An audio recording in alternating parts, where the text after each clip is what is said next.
The ancient oaths have at last been...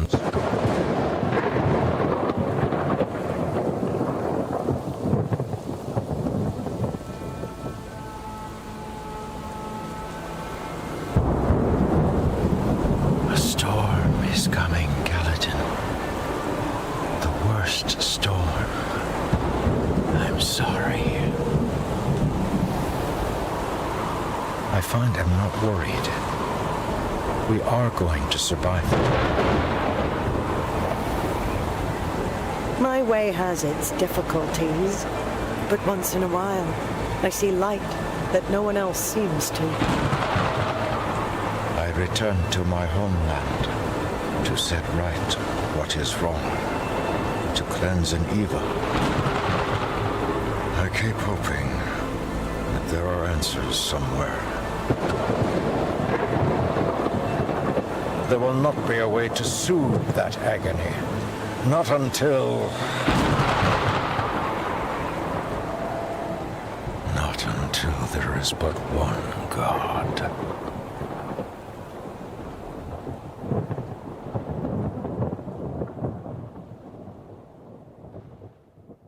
World Hoppers, please welcome your hosts, Brandon and Emily Sanderson.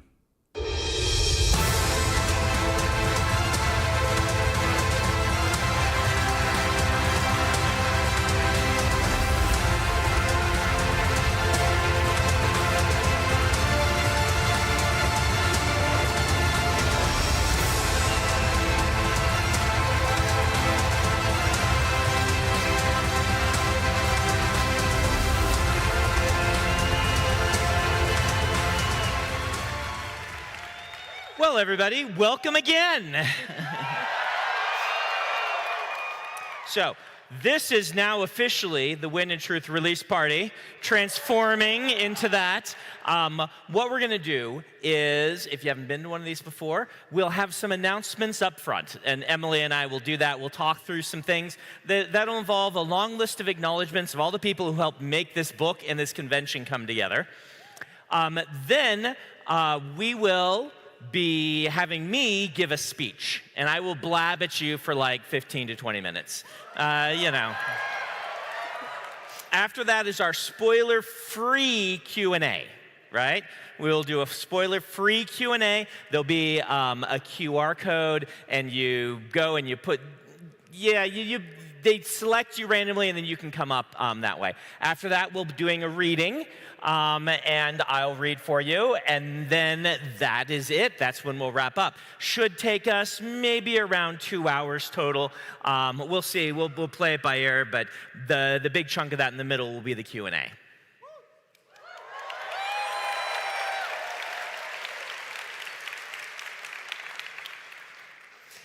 So the first thing we want to do, and I think it's important, is thank all of the people who have helped make Wind and Truth come to be. Let's see. So that you don't have to spend the next 30 minutes in continuous applause, I'm just going to read the category of people, and if you belong in that category, would you please stand and stay standing? We'll be quick. But I think it's important to see how many people it takes to make a book. So the first thing we want to say is Tor Publishing Group. And I know we have a couple of representatives here. If you're in the audience, please stand. Let's keep your applause till the very end. That way we won't be, like I said, clapping for 30 minutes. So Tor Publishing Group has been instrumental in making this happen. We also have our copy editor and proofreader, which is very important. We have Gollancz, the British publisher. We have audiobook narrators, Michael and Kate, who are amazing. You're on, so right now that clicked onto theirs. So you're on, yeah. Okay. This a little bit behind. screen is really small, so I'm looking over at the big screen. Yeah. Mm-hmm. Audiobook narrators. Mm-hmm. Macmillan Audio. You went to. Yep. Technology, not my friend. Macmillan Audio. Jabberwocky Literary Agency, Xeno Literary Agency, and a lot of people from Dragonsteel. Our executive assistants, if they're here, please stand up. Our finance department, our operations and HR department, our editorial department, our narrative department, our merchandise and events department, our creative development department, our marketing and publicity department, and Here There Be Dragons, which is Brandon's writing group. If any members are here, please stand up and join those already standing. We have various consultants who have helped make things correct in the book. Our beta readers. And more beta readers. And more beta readers. There were a lot of beta readers on this book. So if you're a beta reader, you should be standing. We also have gamma readers, which include a lot of the beta readers, and these additional people. Our thanks also goes to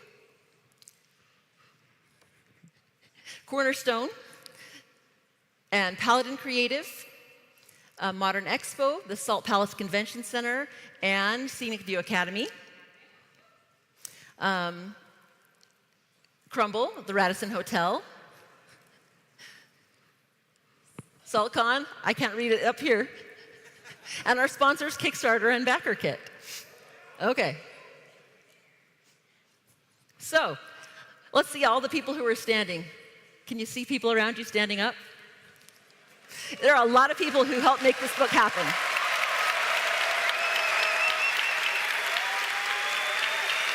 Thank you.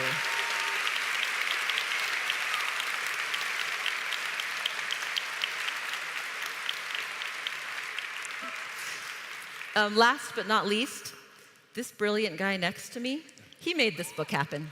So let's give him a round of applause.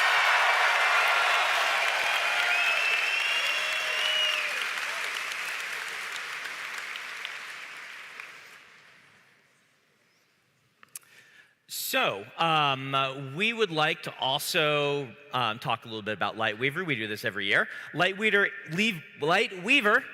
is the charity organization that Emily and I started in 2015. Our mission is to feed bodies, fill minds, and fuel hope. So during the con this year, the Lightweaver Foundation is sponsoring an RPG session.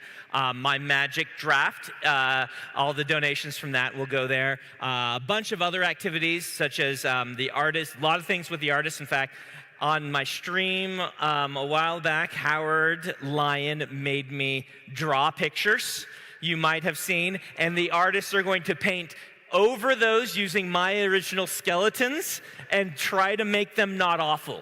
And I believe those are going to be auctioned off. So we also have Mistborn Santa's Workshop over in the Radisson. If you want to get a picture with Mistborn Santa, it's quite the excellent costume. So we partnered with these charities to raise funds for their causes. So you can see those up there, as well as give the fans some fun experiences. So several of these activities have a virtual component. So if you're not at the convention, some of these things you can participate online with as well. So there you go. And thank you to the entire group that has made Lightweaver and the charity things work at this convention this year.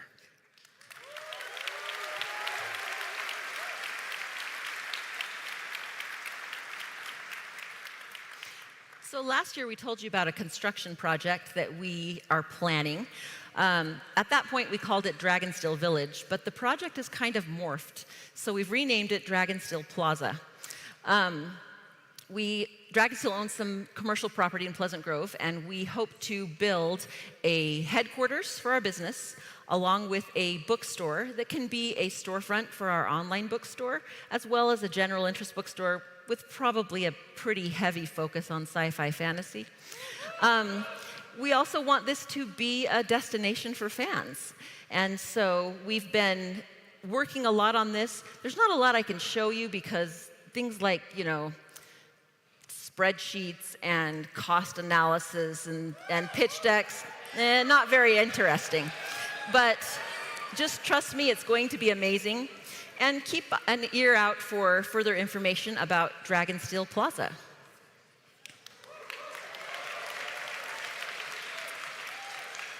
So, if you didn't know, I am going to be in Spain next summer. Yes, some people from Europe at Celsius 232, which is the Celsius version of Fahrenheit 451. I've always loved that joke. It's held in a city called Avilés. And if you haven't been to one of these European festivals, they will often take over an entire city. And Avilés does that. It's up in the northwest corner of Spain, in Asturias. So I've been there twice. Have you been both times? Yeah, both times with me. And so we're going back. We love this festival. We also wanted to get to Europe. So some of the things we'll be doing, we will be trying to take merch with us, depending on how customs and things all work out, and having kind of a booth there. Well, having a booth there. So if you're watching from Europe, we will be trying to bring some of the stuff to you next year. I will warn you, Diego, who is one of the people in charge of it, let us know the hotels are already booked in Asturias, but the festival requires no ticket for entry.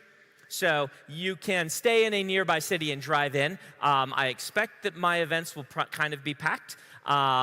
We can't even fit in a giant convention hall, and I don't think they have anything like that over there, but we're going to do our best. So I just want to make you all aware, for some of you watching online, if you weren't able to get to Nexus, then I'm going to try to come to you. This is not the only time, though, I'm going to get to Europe. We're planning to try to get something the year after that to get back. So we had some stuff that was planned during COVID that got wiped out, and so we're finally kind of getting back into some of that.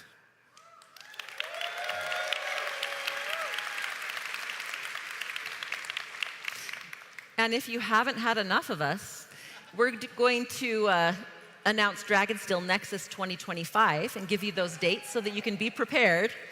There's a QR code so you can book your accommodations soon.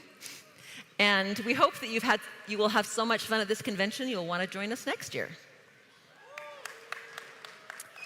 Speaking of which, we will be releasing my non-Cosmere collection of short fiction at that convention. It'll be next year's book. So this is called Tailored Realities. People have already started to see online that the publishers are announcing it. This will include Moment Zero, which is the new story I wrote recently, right after Wind and Truth. It's 50,000 words, so it's about half of a novel, or it counts as kind of a short novel. Will be in there. It'll kind of be the cornerstone. That's what I'll be reading from today for you after my speech. So I think. There's one more announcement. I'll be back in a minute.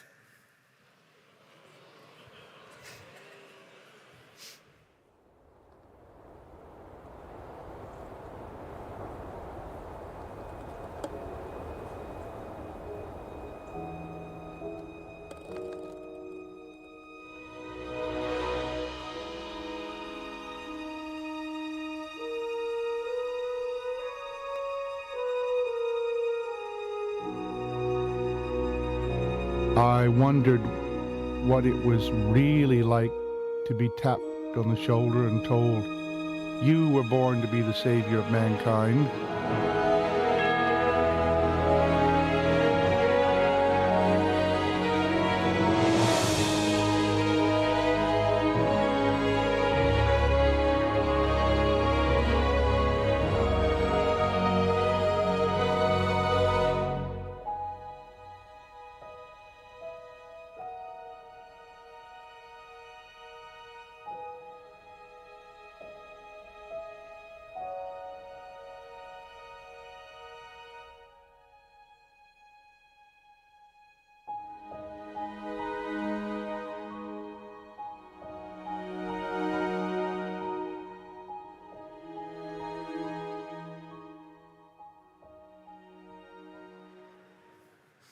Okay, yeah, I've been teasing you guys with a big announcement. We've been working on that for a large number of years, trying to figure out how we would do this. I actually went to Harriet maybe 3 years ago, something like that, and said, hey, would you be interested? Because I've never been able to have a really nice leather-bound copy of the Wheel of Time.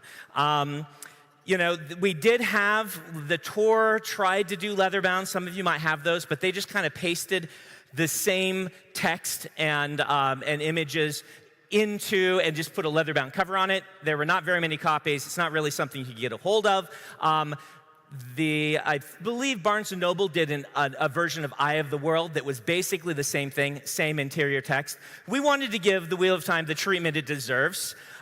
So our goal is one book a year to get through the whole series. Yeah. And to give it our best possible leather-bound treatment, mostly so I can have them. But we've got some art. So here's the original glyph, and just kind of, we're going to be taking the same sort of things that were in there. We don't want to we want to still evoke what you loved from the originals, but we're gonna just kind of add some things and tweak them, and then get all new artwork and things like that. Some that we've done, like our two-tone that you like from our others, and then some full art. So I think all of this is still maybe concept art, but so we are doing our best to make the most incredible Wheel of Time leather-bound books that you could possibly imagine. I think we have a QR code that you can follow along as we do this. Like we said, we're shooting for late next year. We're not planning a crowdfunding campaign for this. Main reason being, we do not want to try to navigate doing any sort of merch. And a lot of crowdfunding, we like to do that. So we are just going to do this as a straight pre-order and things like this. As I said, this is done in conjunction. We went to Harriet first, and then we went to Tor. So Tor is working with us on these. These are co-production of Dragonsteel and Tor. Harriet and Maria have been involved every step of the way. We are trying to just, give to them and to Fandom and to me the most awesome leather bounds that we could possibly do. So that's our big announcement for this year. As I warned you, it was not a TV or movie thing, but it's something more in my control than any of that. So if you've been waiting and wondering, well, it is our goal to get you the entire collected Wheel of Time. Eventually, it takes some time. We actually hired a new person so we could be working on these. All right, so now it's time for a word from Brandon, right? Yeah, this is the part where I blab at you. What have I been thinking about lately, right? Well, I've been thinking about Robespierre. As people do, right? You all think about Maximilien Robespierre, right? July 28th, 1794, this guy, Robespierre, was executed by guillotine, right? Poor guy. Well, not really. He kind of deserved it. We'll talk about that. But if you don't know anything about Robespierre, his story is fascinating to me, right? Because he was a key member of the French Revolution, right? He was a complicated dude, but he espoused a lot of ideals that I think everyone in this room would agree with, right? Freedom, self-governance. He strongly advocated for the common person. And yet he was also ruthless in his purges of those he saw as his enemies, right? And so what happens is, eventually, through a series of political mistakes, Robespierre lands right in the spot where he himself put people like Marie Antoinette. The very machine he helped create eventually cut him to pieces, literally. It had done this to other revolutionaries before him. Again, he probably deserved it. He'd gone from revolutionary symbol to a symbol of terror, destruction, and oppression. But anyway, I think about this because I find it fascinating because it's part of a larger pattern. What happened in France, you can actually see mimicked in other places, like the Cultural Revolution in China, the Bolshevik Revolution, like movements that begin with cries of liberty and idealism and justice sometimes turn just as brutal as the regimes they replace. Now, I want to point out the French people did deserve freedom, right? And they did eventually get it after a couple of Napoleons, right? There's a couple Napoleons in the way, those pesky Napoleons. I don't see this pattern in history as a reason to avoid trying to make the world a better place, but it is certainly a chilling warning to those who suddenly find themselves in positions of power or influence, right? So what does this have to do with us here at a convention about fantasy novels? Well, in order to explain that, I want to do something a little bit more fun than talking about people being beheaded, though some of you might consider that the fun part.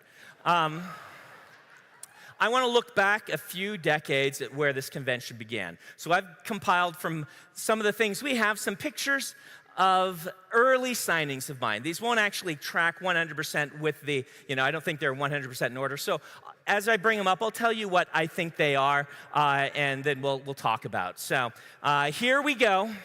Here's little baby Brandon and little baby Isaac. Way back when, right? I think this is the signing for Mistborn 1, right? By then, I had gotten Isaac, and I had sucked him into this whole thing. No, it's got to be Hero of Ages, because Hero of Ages is on the desk there. So, eagle-eyed viewers will notice that a book that hadn't been published yet when Mistborn 1 came out is on the table.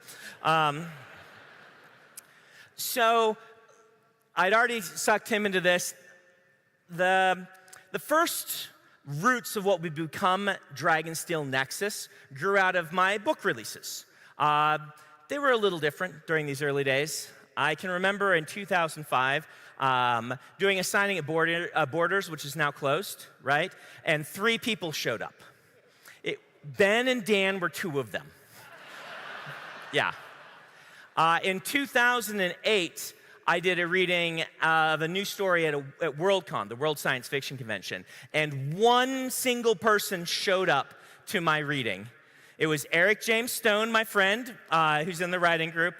He knew my reading was opposite the main address of the guest of honor, and he really wanted to go to the guest of honor speech, but he realized I would be alone because he didn't think anyone would come, so he specifically came and sat in the front row as the only person who showed up, yeah.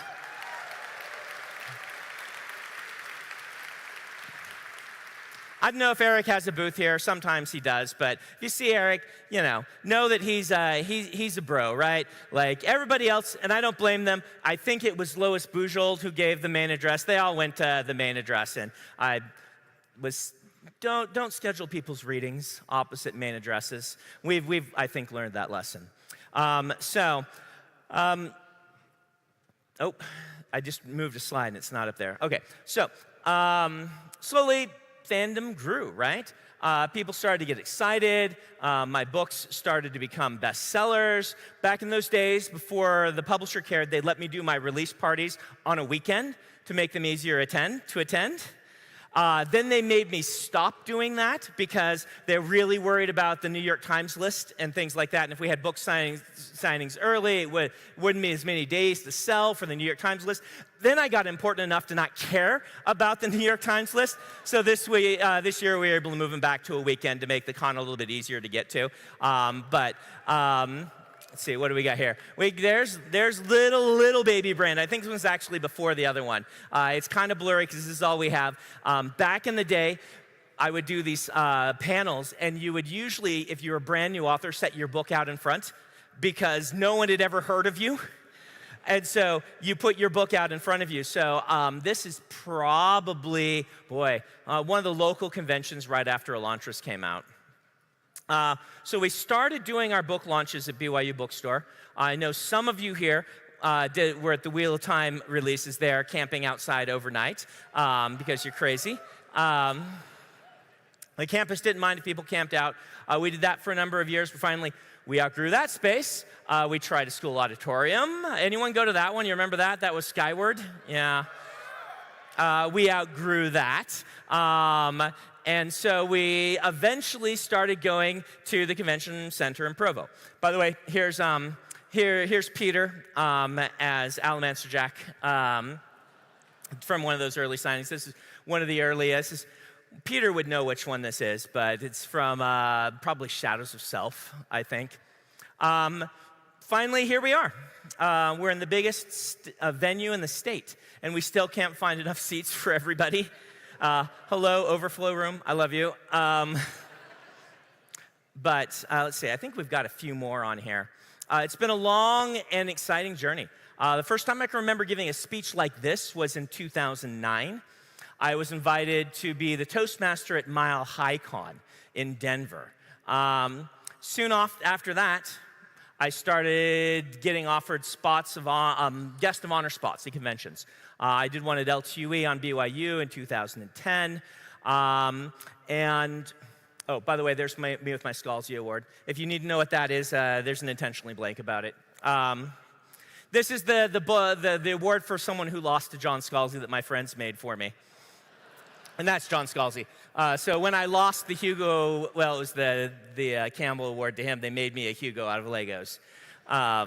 They had Scalzi, who was my nemesis back then, sign it, and then they gave it to me.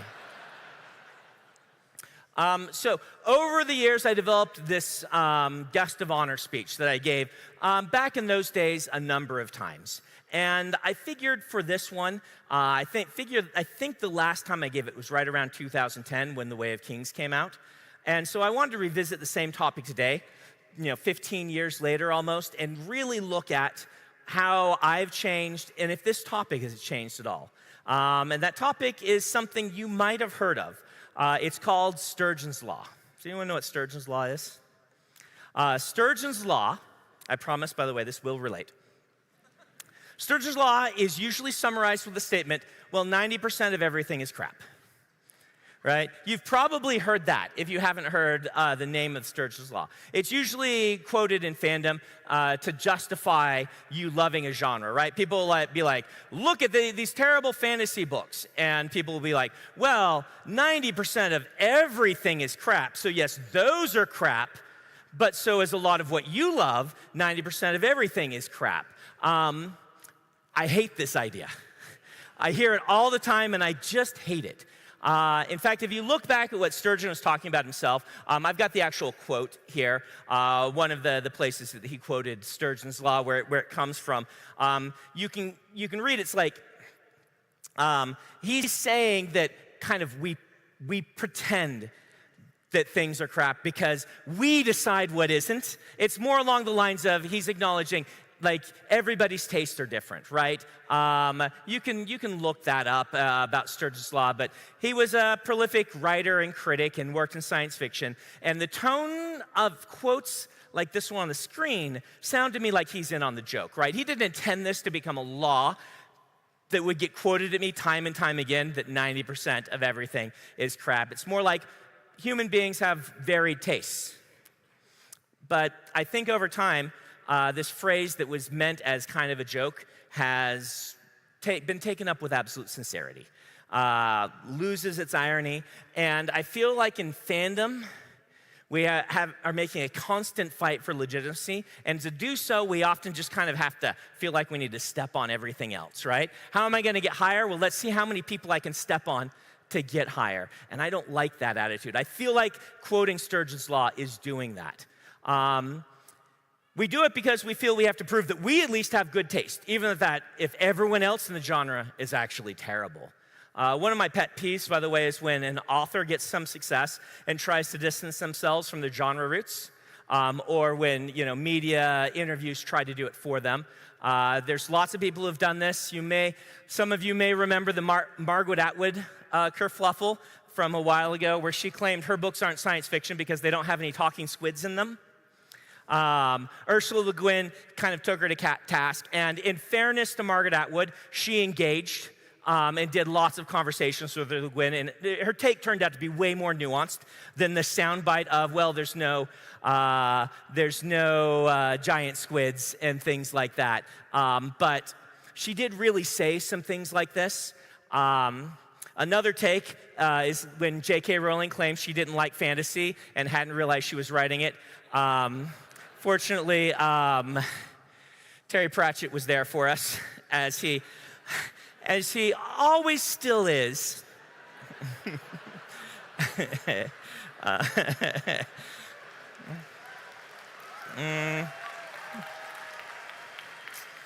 So Sir Terry's gone in body, but I still appreciate him. The thing is, I don't want to slam these authors too much because I understand the sentiment, right? The sentiment that we have to distance ourselves from things like sci-fi fantasy. I once had a mother at a book signing look at me straight in the eyes and say, after her daughter got one of my books signed, this is during the early days, she said, all she'll read is this fantasy stuff. How do I get her to read something that's actually good? To me, sitting at the desk, as if it's like, you know what you write is crap. You surely don't actually read this stuff. You're just there. I was in a different convention. This one's actually in the Middle East. And they put me on just me and a literature professor decided to be like, Brandon, we'll debate the literature professor. And, his opening statement was something along the lines of, fantasy can't be genuine literature, and it's all just a joke, so why are we here? Why even debate? I've been asked in almost every interview I've done, particularly in the early days. They don't do it as much anymore, but those early days, they're like, why would you pick fantasy, of all things, on NPR? They're like, so fantasy. Why fantasy, right? You could do anything. It implies doing something useful with your life. Society really likes to shame people who enjoy things. Have you noticed that? How dare you like something? Whatever it is you like, someone's going to pop out of the woodwork and try to make you feel stupid for being interested in it. Every fantasy writer, myself included, has been confronted by these interviews who imply that the entire genre is crap, and then they push us to distance ourselves from it. They're like, fantasy's crap, but maybe you are literature. Explain why you are literature. So this is where it comes from, right? This is why we kind of get shoved into this. And this whole idea of Sturgeon's law is a big part of this. There's this wonderful quote by a man named Kingsley Amis. I don't know who he is. I've only ever seen this poem that he wrote. I looked him up. He was a critic and a writer. And this is kind of the sentiment that we get, right? SF's no good. They'll bellow till we're deaf. But this is good. Well, then it's not SF. Kind of the back and forth there. I'm proud of my books, right?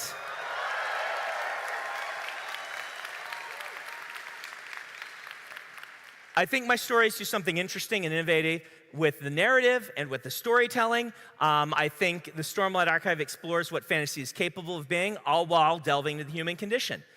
I like my prose.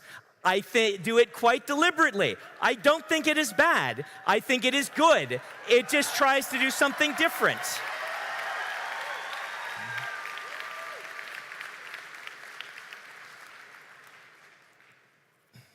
What's more, I'm not ashamed to be writing science fiction and fantasy.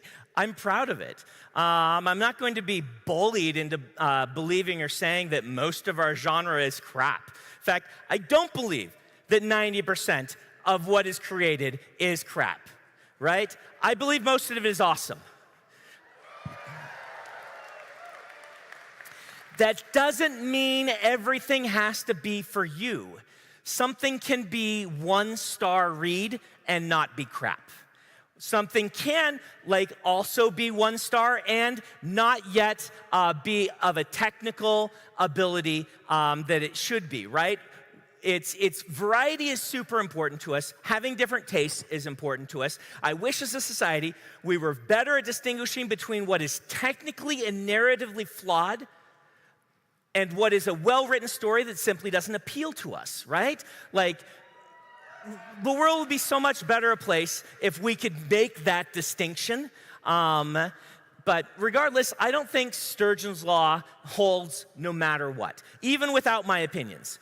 I wanted to try something empirical to prove that 90% of everything isn't crap. When people invoke this law, they're not merely talking about amateur works, right? They're usually waving toward the bookstore and shelves and things like that. So if Sturgeon's law were true, shouldn't movie reviewers be giving bad reviews to 9 out of 10 movies, right? Makes sense, right? If we take a famously stingy reviewer, I decided to look at Roger Ebert. I mean, he wrote a book called Your Movie Sucks, right? Right? He literally wrote a book. Someone else pointed out to me, it's like, got another one's like, I hate your movie or something like that. Like, if Sturgeon's Law holds, surely Ebert would have given bad reviews to 9 out of 10 films.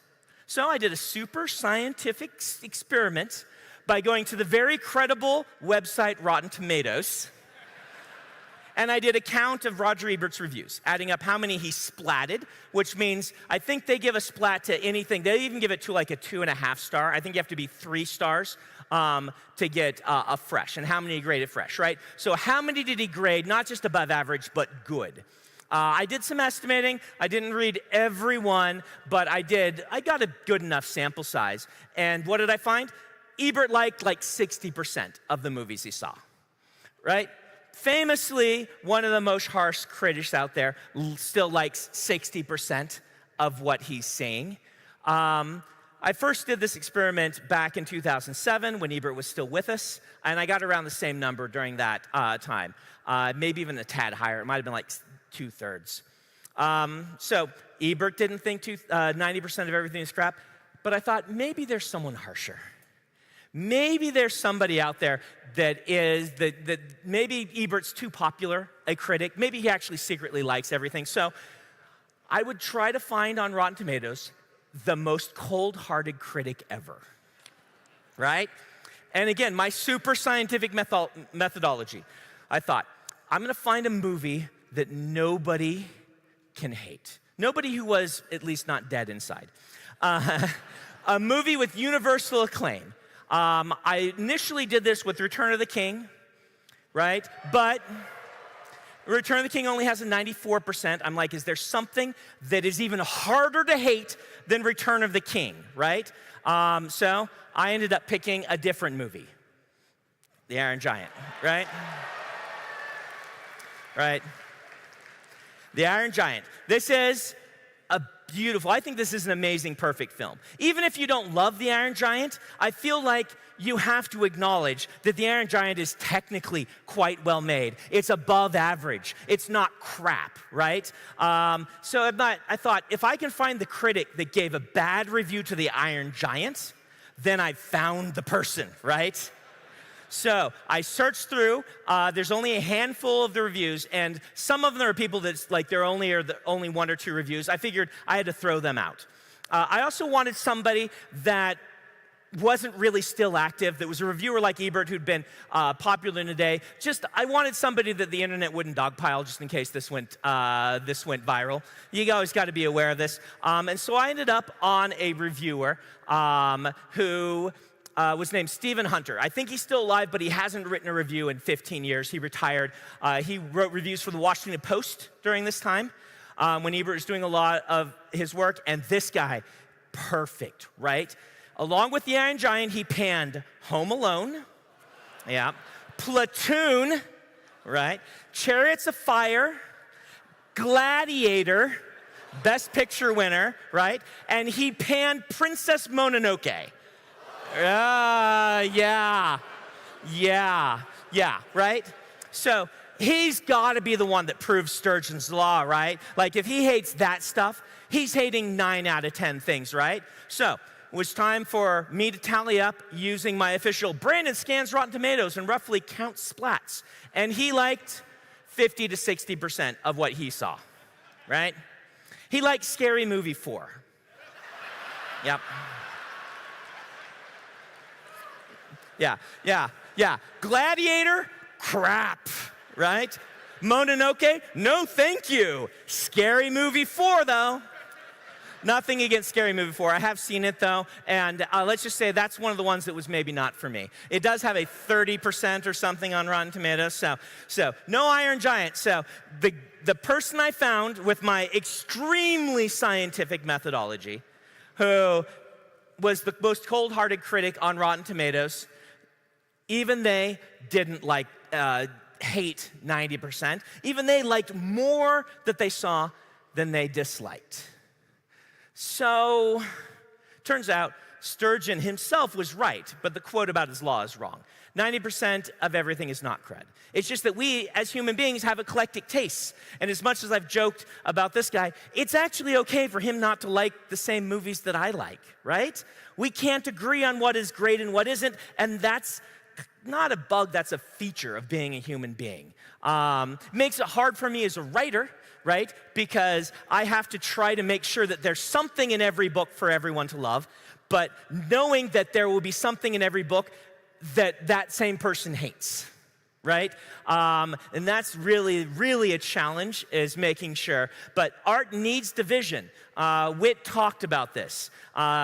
If art isn't divisive, then what are we even doing, right? So the point is that taste is subjective, and we don't all have to agree in order to make a community. If our rallying cry is everything we don't like is crap, then we're missing the point. Stories bring people together, and I believe fantasy fiction is one of the most powerful ways that happens. When I started this all those years ago, there was some divisiveness in that community regarding some of the new fandoms that were growing up. I wrote this speech originally because of Eragon, Twilight, and Harry Potter. You might find it strange, but I went to a Worldcon soon after Harry Potter was getting popular, and everyone there was panning it just because it wasn't our community writing the fantasy. How many of you here maybe started reading in the first case because of Eragon, or at least it was your first fantasy, right? Look at this. By the way, Christopher is awesome, and you should all read his newer books too. He's very good. But how many of you became a reader in part, or a fantasy reader because of Twilight, right? How many of you Harry Potter, right? When I was new in this business, I heard a shocking number of insiders being snide about readers who liked those books, calling them not real fans or fake fans, and they were like, how do we keep these people from taking over our conventions? Forums would do the same thing, all because people discovered books and fantasy through the wrong book series. And that bothered me, and it still bothers me. And I worry about it today, too. Some of you who are around my age might have been able to watch a curious progression in what is traditionally geek or nerd culture, right? When I was young and I had an original NES, only nerds had video game consoles. Can you believe that? Like Zoomers? Can you believe that if you even owned one, you were considered a nerd for owning a video game console? Now, video games are a bigger, they have bigger revenue than films do, right? And they're played by all demographics. One of the largest demographics for video games is middle-aged to older women who love Bejeweled and Solitaire and some of these things, and some of them like Call of Duty as well, and that's okay. Yeah, see, we've got some. So we've come a long way since the days when, this is a true story, in my French class in high school, in which I was one of two guys. Not a lot. All the guys took German. I don't know why. I took French. It's where the girls were. Right? We had a gift exchange. And it was, everyone drew someone's name. And bless her, the young woman who drew my name, she gave me the Death of Superman comic because she knew I was a nerd. And so it's just like, well, you buy a comic book for a nerd. And so she just went into the comic book store and said, I need a gift for a nerd. And they handed her that. I actually thought it was really thoughtful. I didn't follow Superman at the time, but I'm like, hey, that's an extra, you went into a comic book store in the 80s, or early 90s it was. Yeah, good for you. But, comic book characters now are the biggest draws in pop culture that we have. I'm not saying anything new there. But as things have changed for me in my life, it feels like things have changed for us as a culture parallel. My career and rise seems to parallel the rise of nerd culture in general. And our success hasn't stopped people from wanting to point at us and poke fun. It happens. You can probably think of some examples that I won't name. We can't do anything about that other than to stand tall and ignore them. But let's also make sure not to emulate them. We as people who love fantasy books are in many ways like the political revolutionaries I mentioned at the start of my speech. I hope it's not too much of a stretch, right? I hope it's not in bad taste to look at the French Revolution and nerd culture taking over pop culture. Ooh, that's the Brandon made a metaphor potentially in bad taste alarm. Well, ignore the flashing lights and the man behind the curtains. But my challenge for you is to learn from the stories of people like Robespierre, and don't let our movement eat itself alive. Let's just pretend it's giving applause to me. We should find out, is that anything we need to be, no, let's be quiet. Is that anything we need to worry about? Somebody tell me. No, okay. Yeah, that was from one of you. One of you said no. I'm not listening to you. We don't want to be like the people in that experiment that, will ignore a very dangerous alarm just because everyone else is ignoring it. But Adam says we're good. We can trust Adam. Oh, we're checking. Yeah, okay. Adam will be back. I bet that the safest place to be is right here because they will tell me first if someone pulls me off stage. In a very orderly way, panic.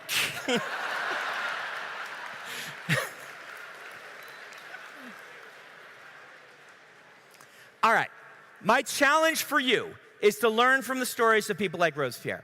Don't let our movement eat itself alive. Let's not be the type of people who feel ashamed for our love of books, but let's also not be the type who distance ourselves from subgenres that others are discovering and coming to the fandom through, right?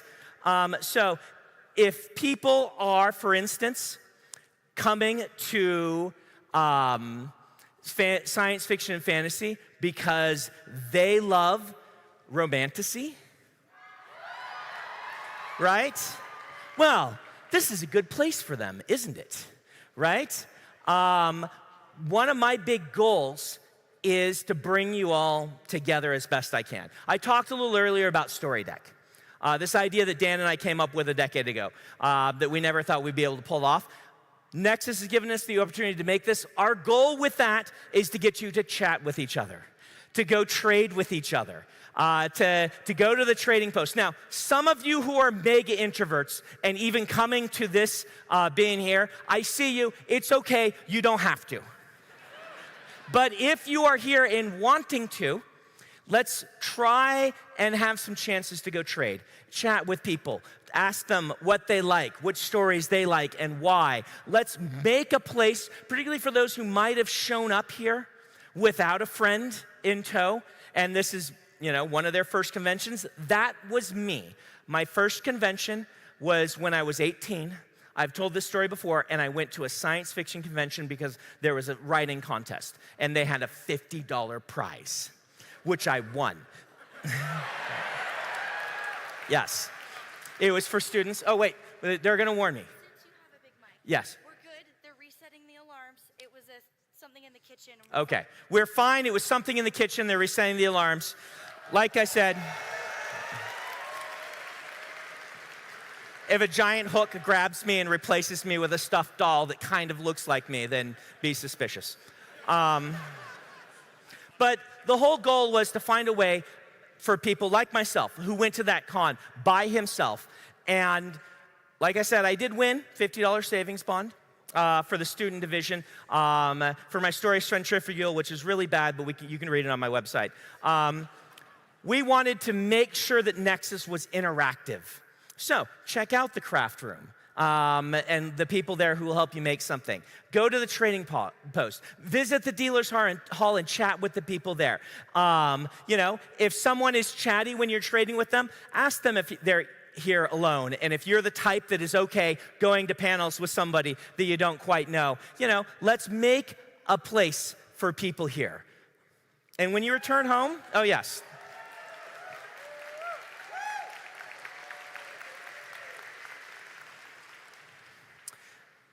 when you return home, remember what I've talked about. Let's make a place in fandom. There are people out there who are discovering fantasy for the first time because they're picking up ACOTAR or Fourth Wing, right? And that's awesome. Like, the fact that those books are selling so much and are fantasy novels is so cool, right? There are people out there who love Twilight but have never tried another fantasy book until recently. Let's make a place for them, right? Let's not be the kinds of people who make you prove that you belong by asking them a list of Cosmere questions about the nature of identity and connection.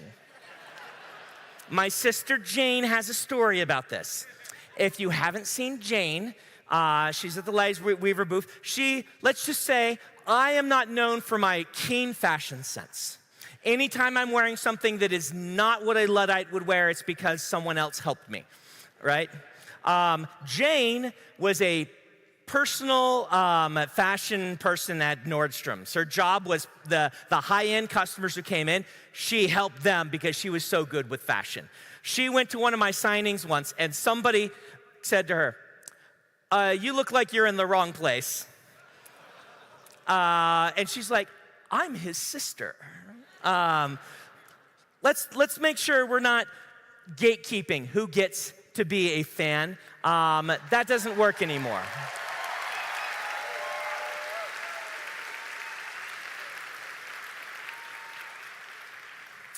So, if you want to be here, Dragonsteel Nexus is for you. Thank you for making this our biggest release event ever.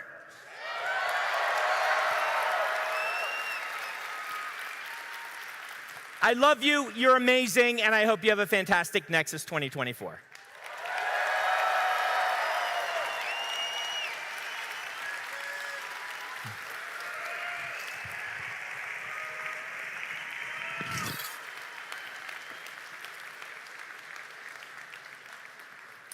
So I got, 64 minutes left, it looks like, so about an hour.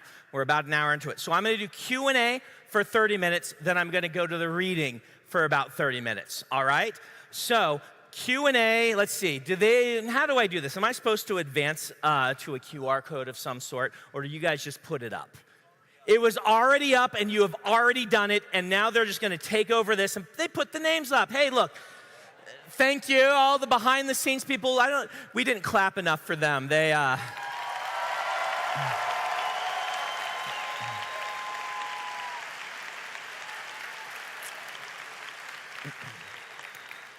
So during the previous Q&A, I stood up there. I'm going to go over on this side this time. Yes. But I'm going to be answering people over there, so I may not have as good a sight of you as I want. But if your name is on that list, we've got a microphone in the center. You can line up in any order as long as your name is up there. Now, this is the spoiler-free Q&A. That means that I request you don't ask any question that can spoil a book for someone. This normally means ask me more about the writing process or things like that. You can ask book-related questions, but you have to be really careful not to spoil, all right? So go ahead and start hitting me. Oh, wait, you wanted me to do a thing. You want me to do a thing right now? Okay, let's do a thing right now while they're lining up. All right, lights need to stay down, I think. What Octavia wants me to do is, you guys you should all have phones. You guys all have phones, right? Sorry, little BlizzCon joke. Deep cut there.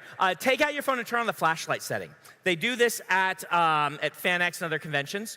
So, and then hold them up. And I think, do you want me up at the end of the T? Yeah, so I'm going to go up at the end of the T here.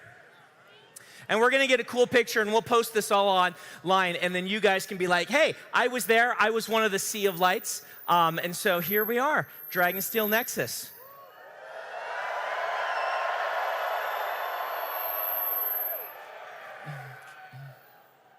All right, now the still image.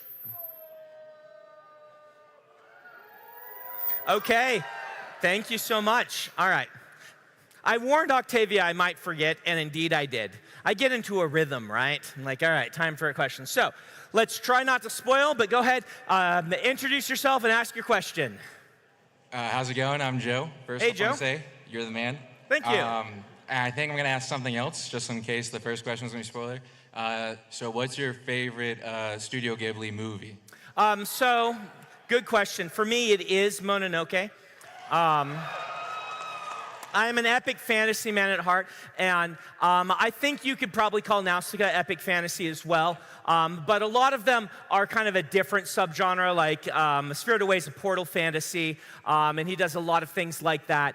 And I saw Spirited Away. It was number one. It was my first.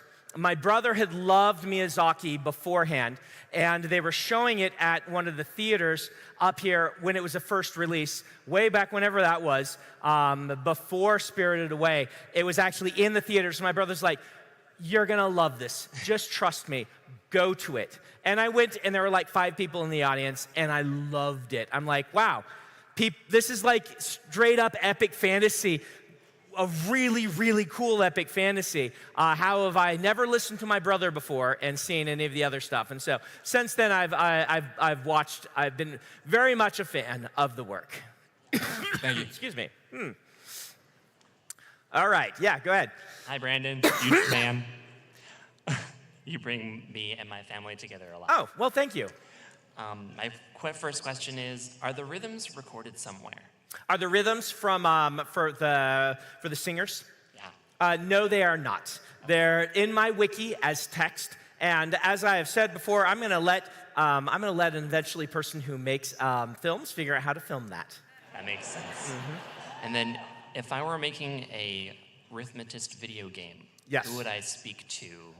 So probably the best place to go to is my agent, and talk to him. And so, fair warning, we are going to want an actual development studio that has a good track record with other things. We've dabbled with serious amateurs before on Rhythmatist, and it has not been a good experience. And so that's what we're going to be looking for. But I probably wouldn't get in trouble if I just released something for free that I made for fun. I wouldn't notice it. I think it might technically be against the rules, but I'm not a lawyer, and so, yeah. Thank you.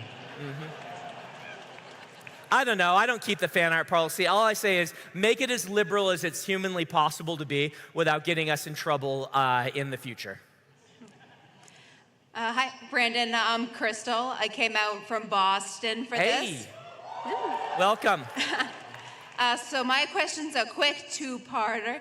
So first, who's your favorite Stormlight character? It's whoever I'm writing at the moment. Okay. So then, what would be on their Spotify Wrap this year? What would be on my Spotify Wrap this year? The characters' Spotify Wrap. Oh, the characters? Well, again, I kind of listen to whoever is my favorite, right, is whoever I'm writing at the moment. And so it'd be really hard for me to pick that. I do have a Stormlight Flat 5 playlist that I can put on Spotify. It's not as big as the previous year's ones with 3 and 4, but I'll try to remember to make that public. It would probably be something on that list. Cool. Thank you. Uh-huh. Hi, Brandon. My name is Lauren. Hey. My question for you is, what was your favorite part or chapter to write in Wind and Truth? Favorite part or chapter to write in Wind and Truth? Well, it's, again, too spoilery to say, but I would say my favorite section has to do with a certain Kholin son sequence who knows his way around a sword. Awesome. Thank you. Yeah.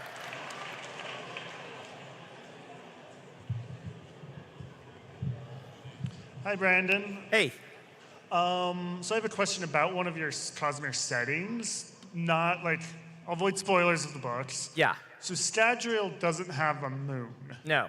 There's a character with a name referencing that. Yes. How does that get translated? How does that get translated? So to them, it probably just kind of comes out as a more like nonsense word. Like they don't know what, like, in other words, it's the word in their language. A literal translation. A literal translation that we translate for you because you're in on the joke. Right, okay. Does that make sense? Yeah. Let's just say this person picked that name specifically because they're in on that as well. Maybe something that they maybe miss. All right, thanks. Mm-hmm. It's an excellent question. No one's asked me that before, and I kind of expected someone to. Hey, Brandon. I'm David. A question about Hoyd. Okay. He, with the exception of Stormlight, whenever he appears, he always goes by Hoyd. I understand that certainly makes it easier for the readers to be able to track him.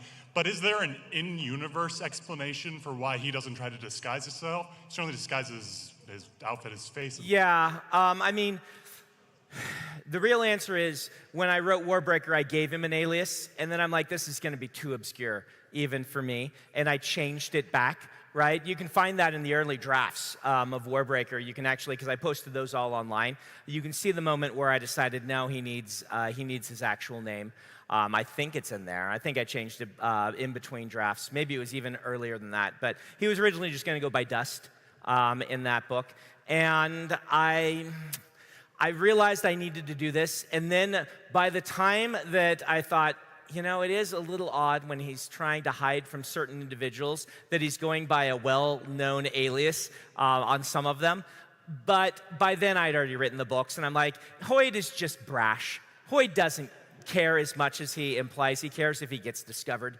And beyond that, people who are looking for him, ooh, I have to be careful about that. I'm going to go over here and get my water. So, sorry, this side. Hey, this side. So, what was that? You're the best side. Okay.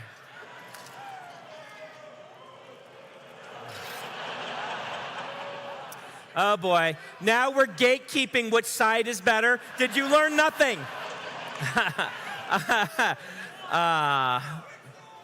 So basically, the rationale I came up with is, you know, he doesn't care, and people who are looking for him are generally looking for him by all sorts of descriptions because they know you use all sorts of different names. So I just go with that. I've been a little bit more circumspect here and there, but we'll see. We'll see how much I am going forward in the future. Yeah. It's a legitimate question, and it's one that I had to confront in like 2006 and made my call. Thank you. Mm-hmm. Sometimes, once in a while, we do things that are better for the fans, even if it doesn't always make 100% the best sense, because people don't always make 100% the best sense. And so sometimes characters can make a decision that may not be actually optimized. Go ahead. Hi, my name's KJ. I'm going to try to talk around any potential spoiler. Tell me if I don't. There's a little Reshi girl who and I'm sure some people are fans of. Yes. I wanted to know, how many languages does she speak? And if so, what languages does she speak? Boy, this would be... I'm going to RAFO this not because it's a big secret, but because I'm like, which ones, like, she speaks Alethi, she speaks Reshi, she speaks Aegis. Are there others? I don't honestly know. I'd have to go look at my notes and see what I've written down. So it's a RAFO from the fact that, she's picked up a lot. How about that? Thank you. Yep. Hi, Brandon. Hey. My name is Ross.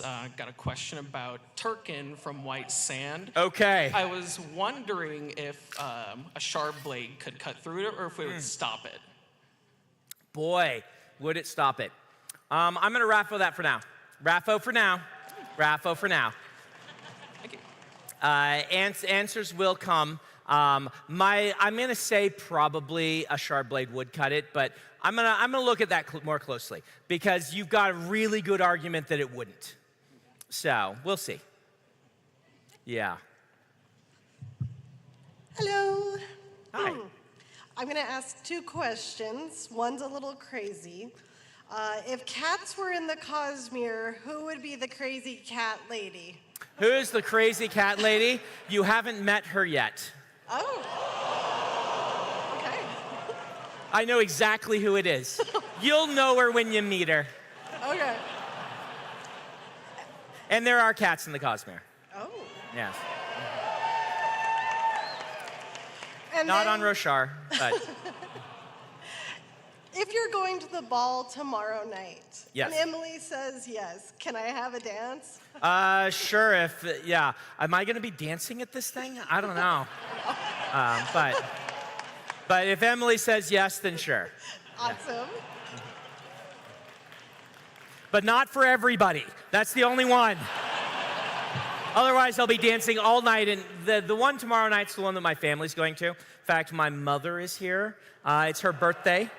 Happy birthday. Yep. My father should be here as well. It's not his birthday, but it's my niece's birthday, so everyone clap for Sydney. But yeah, like my sisters are both going, I believe, and I think even my brother's being forced to go against his will. So all my family's going to be there, so I'm not going to dance with everybody, but I can dance with one person. What's that? Well, I'm going to the evening session. I'll be at tonight's late night session and tomorrow's late night session. The two that I'll be at. Yep. So there'll be some people from everyone. We just go based on when our schedule was, and we didn't announce it ahead of time because we honestly didn't know our schedules until fairly recently. So it could have been any of them, and I'm sorry if I'm not going to yours, but I can't get to all the balls. So I decided I'd go to 2 of them. Yeah. Hey, Brandon. Oh. Hey.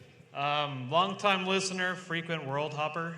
I've got 2 questions if the first one's too spoiler, but here's where I want to go. Gavilar, I don't want to spoil that. Yeah, let's stay away from too much Gavilar stuff. There's even some Wind and Truth things about Gavilar, so let's do the other one. Okay, that's why you're prepared. Yeah. So my other question is about Spren. Does the Spren's perception of the oath have anything to do with their result if an oath is broken? Yes. So, okay.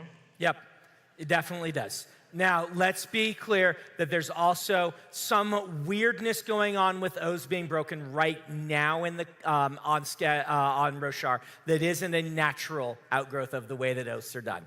The mechanics of all of that might be in the book that you get tonight. Thank you very much. Yep.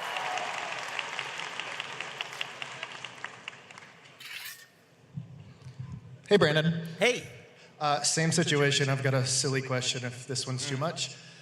For those of us waiting on the novelization of White Sand, could you give us just like a brief recap that could help us in this upcoming book?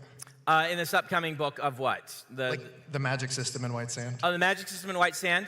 The magic system in White Sand is not terribly relevant in most ways, except for the fact that the sand responds to investiture. It's how it gets recharged. So the sand gets used up and has cool magical effects, but then it needs to recharge. The sun on Taldane, or the sunlight, or something about the atmosphere provides investiture for that. Stormlight works the same, as does uses of magic nearby. But you don't even need to know any of that. All you need to know is there is some stuff that turns from black to white if people are using magical powers. And as far as the people who are using it, it's just a substance you can get that does that. You don't even need to know anything about another planet. It just is a substance that reacts that way. Now, if you really like the Cosmere stuff, you can dig in deeply and find out why, but it's not necessary. Thank you. Mm-hmm. Yeah. Hey, how's it going? I'm Reed. I've got a mini question and then a real question. Okay, great. So, mini question. You mentioned earlier in the spoiler Q&A that you will not promise that you're going to write, you won't promise things that you won't fulfill, right? You're not going to promise that you're going to write books that you won't. Yep. So what is a project that you see you might not get to? That I might not get to? I think the something like the Silence Divine, right? I sure would like to, but I won't promise that I'm going to get to it right. Like, I've got a lot of books in the mainline Cosmere sequence that I need to get to, right? So if it comes down to, am I going to finish the Stormlight Archive or am I going to write Silence Divine? I'll finish the Stormlight Archive, right? Don't applaud. No, really don't. I know you're here, you love it. But, right, like, so there are some of these side projects that I just can't promise that I will be able to get to. The ones that I am promising are the ones that I've made promises past about, right? So there will be a Warbreaker sequel, there will be a Arithmetis sequel, right? But amazing. Yeah. Great. The other question I had was, are we at some point, right, at the very end of the Cosmere or whatever, going to definitively know what all 16 God medals do? I plan for you to be able to do so, yes. Excellent. Thank you.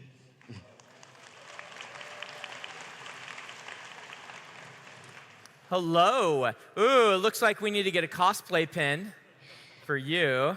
Hi. Hi. I'm Jane. Where did you get the inspiration to make all of your books? Every one of them is different. I would say I was mostly inspired by the great books I read when I was younger. Like Dragon Riders of Pern was a big inspiration on me. So is The Wheel of Time.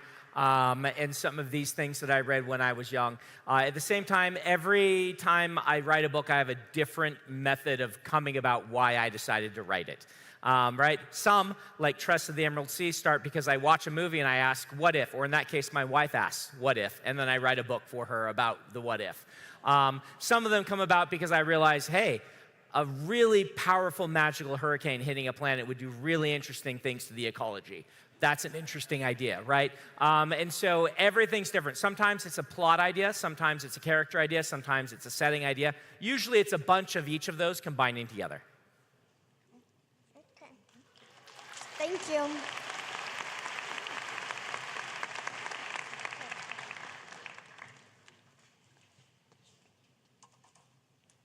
Hi, Brandon. Hey. My question is about whenever you're approaching a new story or a branch of a story or an exploration of an existing one, is there a sense that you are inhabiting a World Hopper scholar, or are you Brandon at the time looking at a new story? I'm Brandon at the time looking at a new story. Now, that's different from the way some authors approach things, but I approach my art as the artist. And I like to be in control of it and doing things deliberately. I can look at it from the different perspectives. Like I can step into the character's shoes and a scholar's shoes and things like that. But at the end of the day, when I'm approaching a book, I'm approaching it as an artist first. And trying to tell the best story that I can. And I'm looking at all the technical details, all of the crunchy things that make writing work. I'm paying a lot of attention to when I'm building a story. Thank you for doing so. My pleasure. So that's roughly the halfway mark through the Q&A. So we're going to do another 13 minutes and 50 seconds of these, and then we'll go to the reading. Hi, Brandon. Hey. I was originally going to ask a question about whether or not you feel one of your characters has suffered enough, but I don't want it to be spoilery. Yeah, that might be spoilery. It's good. Yeah. So instead, I'd like to ask about the process in writing characters who you are relentlessly mean to, and how that feels to you. So, good question. Good question. I don't usually approach it from that perspective. I look at it after the fact. When I'm writing the story, I'm like, what is this character's story? Who are they? What decisions would they make? What does this do to them? And I'm going to try not to pull punches. Once in a while, you have to pull one or two, right? And that's the nature of art sometimes as well. But I don't really look at it and say, ooh, have I punished this character too much? Not enough. I look and say, well, what is their story? And what is the right story that I'm telling? I do feel bad after the fact sometimes. I am human, and afterward I'm like, ooh, that's rough. But that's not how I'm approaching it as an artist, if that makes sense. Yeah, I mean, a story isn't interesting if everything is going right. So. Yeah, I'm sure someone could write a really great story where everything goes right, but I'm not sure how that would even look. Thank you. Uh-huh. Hi. Well, hello. Wow, Brandon. that looks great. Thank you. Yeah. My name is Hoyd. Mm-hmm. And Yep, I was spray actually on the painted, last- making a nice coat or hanger. Yes. So my question for you is, if I come to the World Hopper Ball tonight, what food should I go for as a food heist? What food should you go for as a food heist? Oh, Just in case. do something nobody else would do. I don't know, like try to get just some of the chowder sauce without the chowder itself. Something like that. Do something weird. Be weird. So it would be okay to like take something? I don't know. Depends on what you're going to take. Okay. Well, You know, if we take away kayfabe, don't do anything actually illegal. okay. Thank you. Uh-huh. Thank you for your books. They're Yeah, wonderful. my pleasure. Thank you. Did I say it right, wrestling fans? Kayfabe, is that what it is? Yeah, okay. Hi. First thing I wanted to say is happy birthday to your mom. Yes, happy birthday to my mom. She is awesome. Yeah, coincidentally, today is also my birthday, and Hey. I just wanted to say, couldn't think of a cooler person to share it with, and a better place that I could be on my birthday. So my question is, a lot of franchises out there today are kind of focused on continuing as long as possible, maybe making as much money as possible. I was wondering if there will be like a definitive end to like the Cosmere overall at some point. Yeah, it's a great question. So I can say that there will be, yes, I have planned a definitive end. The asterisk I'm going to put on there, if I'm still around after that's done, I might go write little side stories. You might get more things like the secret projects that are taking place. But the Cosmere itself has a definitive end. Right now, the plan is, so Era 3, Ghost Bloods of Mistborn, with the Elantris sequels, then Era 2 of Stormlight, then Dragonsteel, right? The Hoyd origin story, then Era 4 being the end. There might be a cyberpunk Mistborn in there. So it's totally possible, right? But Era, the space age era, so it could end up being Era 5 if we do cyberpunk, but that has been plotted as the end point, right? That's what we're shooting toward. And I plan that to be, you know, a definitive ending. Awesome, thank you. That said, you know, I don't know what I would do with myself if I weren't writing. So maybe I would be like, the Cosmere is done. Here are some stories that are not in the Cosmere, like Arithmetis, but really feel like they could be, or something like that. We'll see. Let's just focus on getting through. There's a whole lot of writing there. We just hit the halfway point, and you know, I'm turning 50 next year, so I'm gonna keep going. Yeah. First off, this is really surreal. I like put my name on there, and it's like, and then you got picked? Yeah, but I'm like, I'll never be picked. And so all the questions I've ever had are completely gone. It happens. So my question is, what's your favorite dinosaur? Yeah. All right. Controversial answer, I know, but it's Stegosaurus. Oh, not that controversial. All because of the Thagomizer, right? Or the Thogomizer, right? I love the Far Side, and the fact that there's a part of the body of the Stegosaurus that's named after a Far Side comic is hilarious to me. So, there you are. This is the great question that all like the 5-year-olds in the audience whose parents made them come to this thing and they're staying up past their bedtime love that there was a question for them. Okay.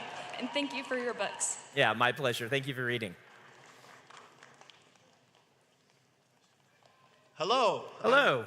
I'm Michael, and I just gotta say, you are a huge inspiration for me as a writer. Thank you. And I wanted to ask, I was listening to your podcast. Uh-huh. And on your podcast, you were talking about authors who you felt wrote something revolutionary and literary and beautiful that changed people's lives.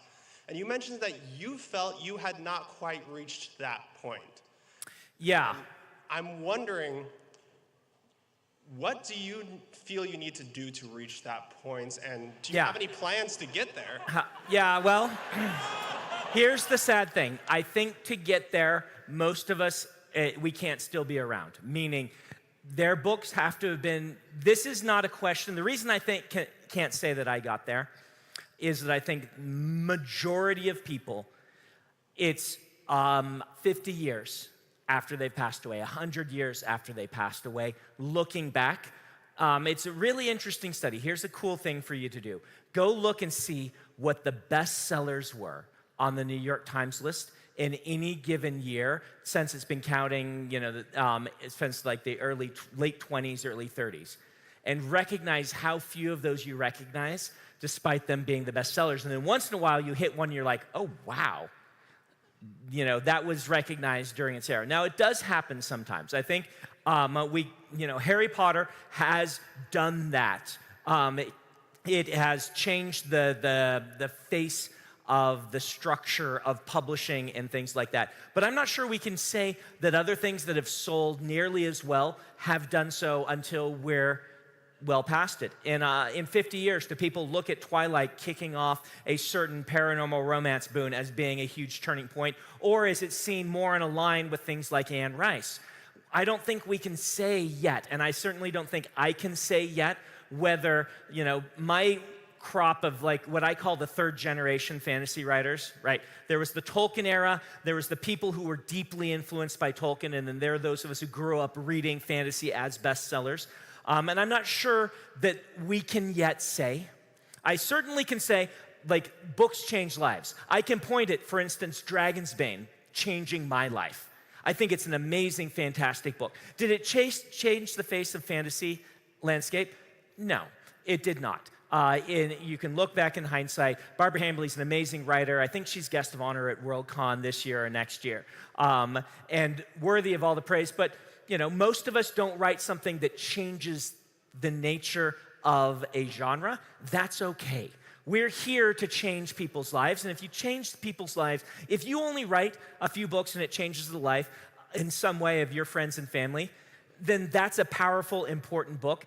You don't have to change the face of publishing. Now, maybe I will. Maybe in 100 years, people look back and be like, and then, Sanderson came along, and the sort of way that he approached magic and world building and storytelling with the interconnected thing, is still this day having huge ripple effects. That would be awesome, but that's not why I write. So. Thank you. Yeah.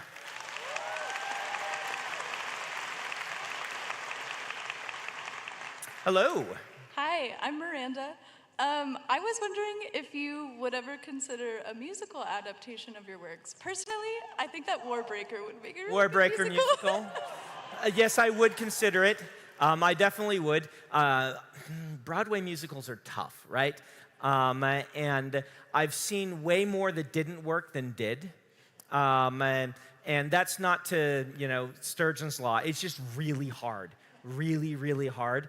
And I do feel, I do feel like they may be being a little safe the last maybe 15 years with Broadway, but there's always off-Broadway stuff that's really interesting. Maybe they would want to take a try.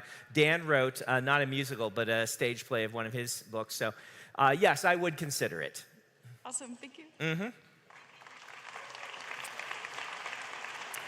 When I was young, I saw a version of The Hobbit done for stage that was all puppets, and it was really cool.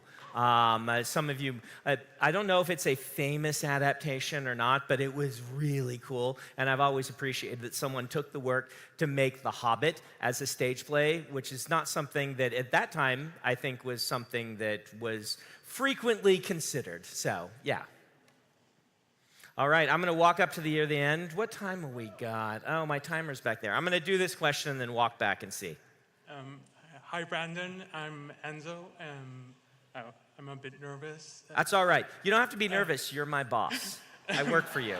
No, it's just I was waiting just to meet you. I love your books. They really help me in my worst moments. And I just want to say that. I have a quick question about heightenings and how equivalent are them with the Radiance Oath? How many which heightenings would be? things? I do not want to say yet because I would end up canonizing that. And I really do think that I need, that's the sort of thing I have to release as a blog post so that all the numbers can go through all the arcanists and everybody. So I'm going to raffle you, but I will give you a fist bump if you want to come over and fist bump because you came all this way to meet me. Yeah. Thank you.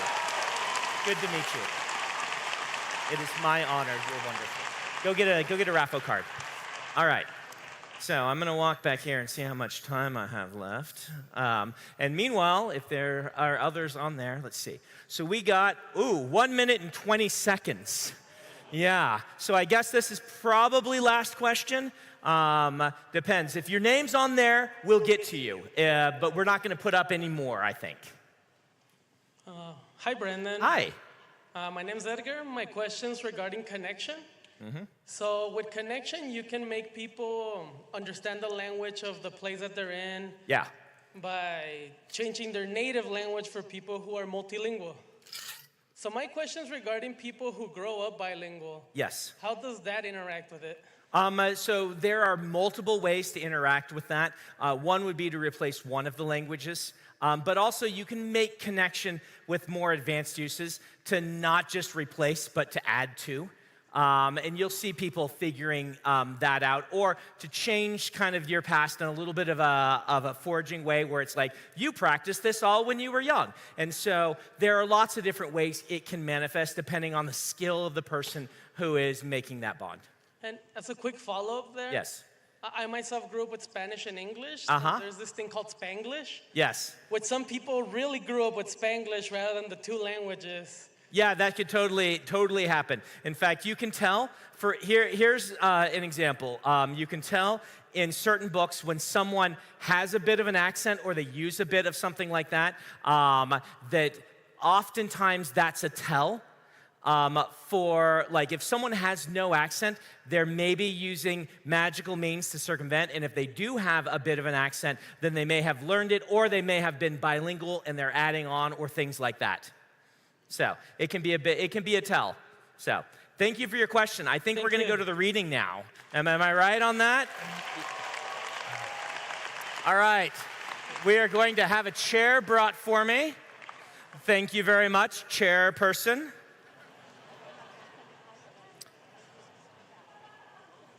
Yeah, let's take that back. That's awesome. Very good. All right, I'm going to sit down for this part because I've been standing for a while. And so this gets to be Brandon reads to you.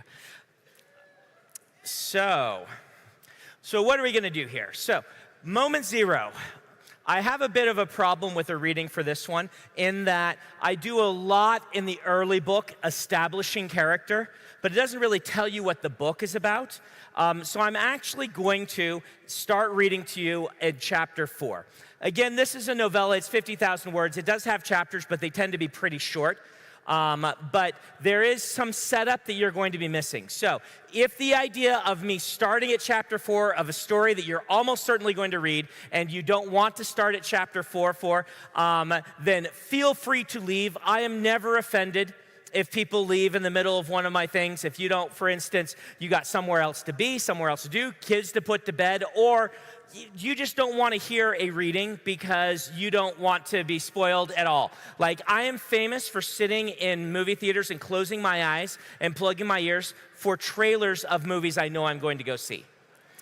Right? When The Matrix came out and it had that awesome trailer with the Enigma music, I would start and it was like before every movie. And I knew I was going to watch this movie. Like, I just knew from the rumblings I was going to love it. And so I would plug my ears and close my eyes because I didn't want a single spoiler at all.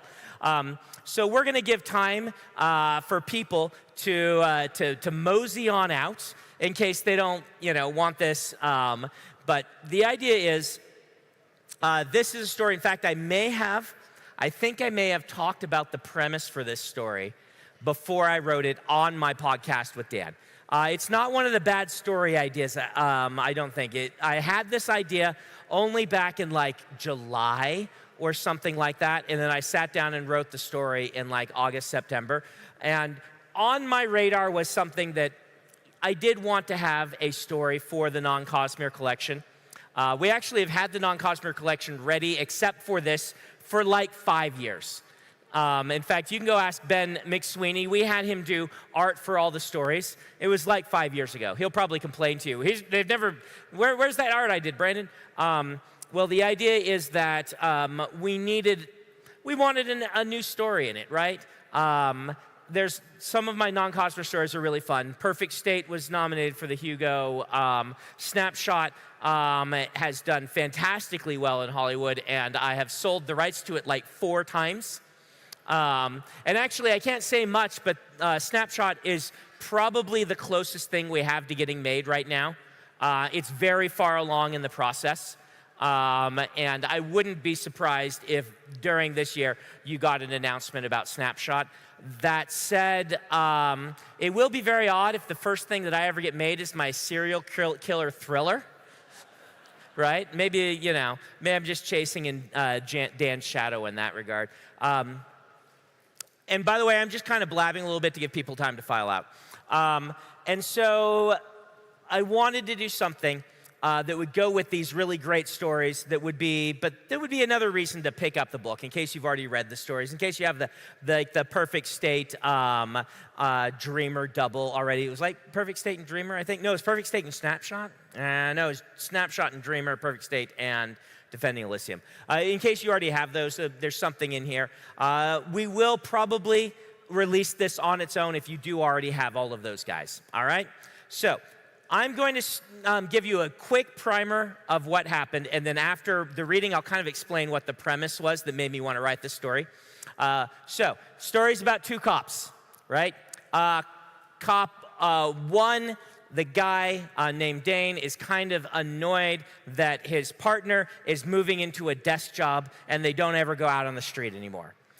His partner, Lisa, is like, I want to be a desk jockey. It's a much better job. I have political aspirations, but that doesn't mean I've lost my edge. And they're kind of arguing about this stuff. He's like, for old time's sake, let's go out on this. I got this call. She's like, we're not beat cops anymore. Why are we doing this? She's like, well, we're detectives. We can still go do this. So they go out on this call, and shenanigans happen, and there is a giant explosion that neither of them are expecting. And then this happens next, all right? Lisa started awake, in bed, her bed, alone. Had it been a dream? Hand to her head, she sat up, then glanced through gossamer drapes at the rising sun. Clock on the nightstand said 6:37, 3 minutes before her alarm was set to go off. She flipped off the alarm and meandered toward the bathroom, memories of one last investigation with Dane before he got a job in another city, gunshots, a white light. The device is on a timer. That was a quote, by the way. She waited for it to fade, as dreams always did. She'd fallen asleep in her clothing, though, because of the long night spent working to make up for ditching the others. But if so, how had she gotten home? She didn't remember, but in her morning days, that didn't bother her very much. She showered and got ready. By the sounds of the plates thumping below, Nova was already up and making breakfast. That was odd, as Nova was not a morning person, but maybe that was changing now she was 14 and heading to high school. She'd gotten up on her own a few days ago, too. Lisa walked down the steps, feeling an ethereal sense of displacement. That dream hadn't faded. She remembered it as if it were real. She emerged in the kitchen where Nova was scrambling eggs at the stove, dressed in her plaid school uniform. The girl wore her black hair straight and long, like her mother. She had a ready, dimpled grin for Lisa, though she turned too quickly to show off her eggs still in their pan. Her elbow knocked a box of cereal off the counter, just like she had a few days ago. Puff cereal scattered across the floor, and some rolled up to Lisa's feet. She stared at it, dumbfounded, remembering, oh, shoot, sorry, Mom. That's in quotes, or in italics. Oh, shit, Nova said. Shoot, sorry, Mom. She put down the pan and scrambled for the broom. This had happened already, on Monday. Nova, Lisa said. Is this some kind of prank? No, didn't mean to. I'm nervous about practice. Sorry. She moved to clean, but Lisa took her by the shoulders, looking in the eyes. The girl tugged against the grip, eyes to the side, fingers twitching, as if trying to go through sweeping motions. Nova, Lisa asked, feeling legitimate horror. That look on her daughter's face was so unnatural, as if she didn't even see Lisa. Nova focused on her just for a second. Then her body started jerking again, and her head turned. As soon as Lisa released her, the girl jumped to clean up in a flurry before gobbling up the eggs. Sorry, Mom, Nova said. I left you some, though. Early morning practice for the recital, remember? Nova beamed back to her normal self, then took Lisa's hands. You're going to come, right? Even if work is busy? Coming? I already went. It was distinct in her mind. The sounds, scents, smells of the auditorium. Jazz piano echoing through the hall, fading to applause. Could she have dreamed that? Not just a practice, Nova said. The actual recital, which is on Wednesday. And today is Monday. Nova rolled her eyes. As if you don't have every minute of your life scheduled. You flubbed the ending of Amazing Blue. I won't flub anything, Nova said, letting go and grabbing her backpack. Then she paused before digging in her pocket and pulling out a red coral bracelet. Lisa's hand went to her wrist, and the identical one she was already wearing. Here, Nova said, giving her the new one. I made this for you. Then she bit her lip, getting out a second. I made one for Dane, too. Will you give it to him to help him think about us? Nova glanced down, holding them both out. Nova, Lisa said, holding up her hand with the bracelet she was already wearing. Nova. I know, Mom, the girl said with a sigh. I know that you two, but please just give it to him. It's important that I try. Nova, look at my arm. She tapped the bracelet, and Nova looked at it for a moment, cocked her head, then shook herself like from a dream. I know, the girl said with the exact same sigh and following intonation. I know, Mom. I know that you two, but please just give it to him. It's important that I try. Then she withdrew her hand, dropping the bracelets, letting them rattle to the floor. Thanks, she said, as if Lisa had taken them. You don't think Dad will come this year, will he? Lisa stood, feeling stunned. That's good, Nova said after a moment. Bye. She scampered out. Lisa sank into her chair, feet disturbing cereal puffs that Nova hadn't fully cleaned up. How had Lisa gotten home last night? With a frown, she called Dane, but it went immediately to voicemail because of his stupid smartphone with its anorexic battery. She started a text, but as she did, one came from Nova's father. I suppose, it said, I'll live with that. She frowned until she remembered texting him a few days ago, promising to record the recital for him, but suggesting it would be a bad idea for him to come in person. She scrolled up and found the exact text he just sent, dated 5/52 Monday, just like this one was. Same date, same time. Heart beginning to beat more rapidly, she ran upstairs and checked the bed and then the floor next to it. There, Dane's gun on the floor, the one he'd given her out of the back of his car. She'd been holding it during the explosion. Shaking, she scrambled downstairs and made a furious drive to headquarters, arriving around 7:30, having beaten most of the traffic. She burst in, hurrying to her office, rushing up to Rona, who was early. Something she never did on Tuesdays or Thursdays when she dropped off carpool for her kids. If she was there.